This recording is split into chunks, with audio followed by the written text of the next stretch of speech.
Yes, తెలంగాణలో HILT రగడ్ నడుస్తోంది. Revanth సర్కార్పై BRS BJP లీడర్లు విరుచుకుపడుతున్నారు.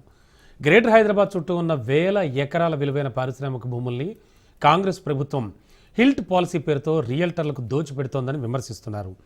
ఓఆర్ఆర్ పరిధిలోని 22 ఇండస్ట్రియల్ ఎస్టేట్స్లో ఉన్న 9,292 ఎకరాల భూమిని మల్టీపర్పస్ జోన్గా మారుస్తూ 27 జీవో ద్వారా రేవంత్ సర్కార్ నిర్ణయం తీసుకుంది. ఆ డెసిషన్ వెనుక పెద్ద కుట్ర దాగి ఉందనే ఆరోపణలు వినబడుతున్నాయి.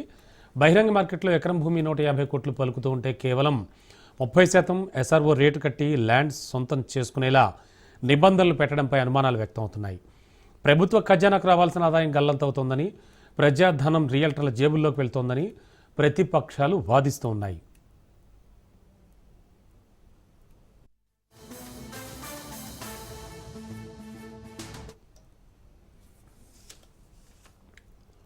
పారిశ్రామిక భూముల క్రమబద్ధీకరణ అధికార ప్రతిపక్షాల మధ్య కయ్యం సృష్టించింది.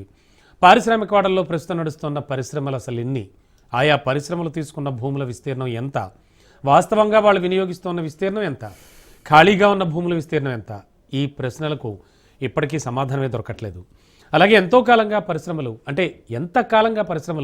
మూతపడ్డాయి అనే విషయం కూడా, కాయలా పడ్డం వెనక కారణాలు ఏమిటి, ఆయా పరిశ్రమలు కారకమైనటువంటి రెడ్ జోన్ పరిశ్రమలు ఎన్నున్నాయి, హానికరం కానీ ఆరెంజ్ జోన్ పరిశ్రమలు ఎన్ని, పరిశ్రమలు నడపకపోవడం వల్ల నిబంధనల ప్రకారం భూములను వెనక్కి తీసుకునేందుకున్న అవకాశాలేంటి, ఇలా దాదాపు చాలా కోణాల్లో సమాచారం సేకరించిన తర్వాతే పాలసీని రూపొందించాల్సి ఉంటుంది. కానీ ఇవన్నీ జరగకుండానే హిల్ట్ పాలసీని తెరపైకి తెచ్చింది రేవంత్ సర్కార్.